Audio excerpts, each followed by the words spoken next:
Hey folks, so today we will talk about the sovereign view and we will talk about the data because even the identity actually is the part of the data and the data is everywhere.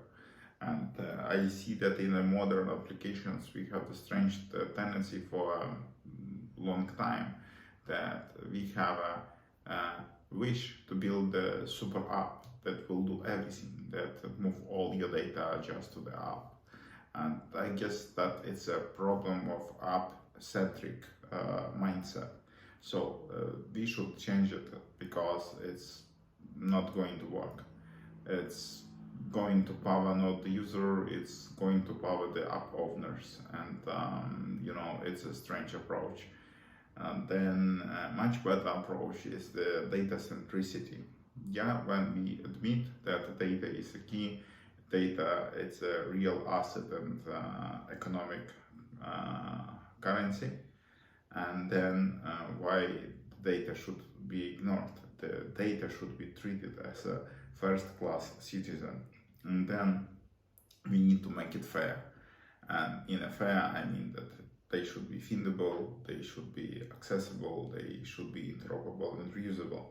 And that means that this data should be based on the open standards and open protocols. But what's important that they should be self-explainable. So if you need semantic layer on top of your data, it's yet another data, so this is the metadata approach. And for example, the verifiable credentials is quite a good example that you have the data and you have the semantic layer that explain how this data link with the other data and what meaning actually we have, and it's this semantic layer make it understandable for humans and machines.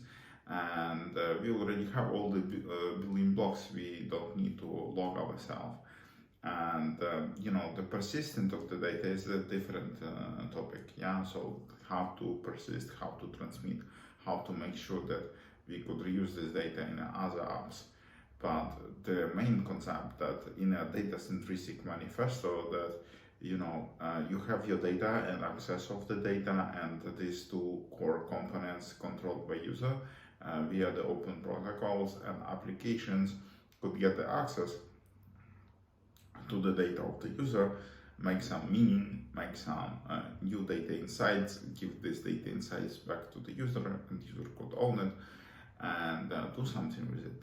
And you could go to another app that will do the same business for you, but maybe with slightly different approach. And the data it's stay on the ownership of the user, but we get some, better environment with the app. But we not building yet another magic app that will just lock all our data and never give us this data back, or force us to use this app forever.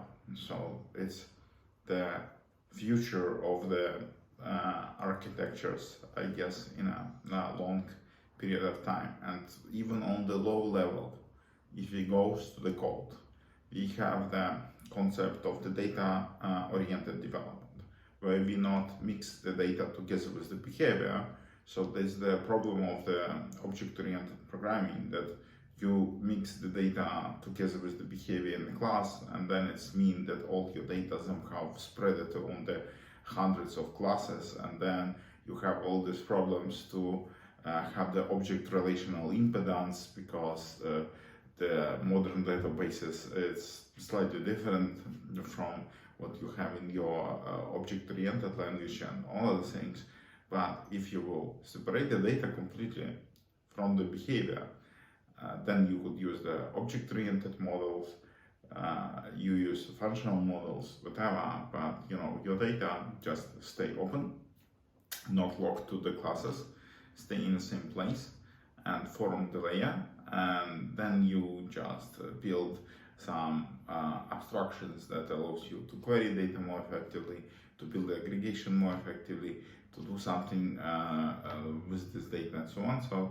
And I really believe that it's a really simple and nice approach to build your applications.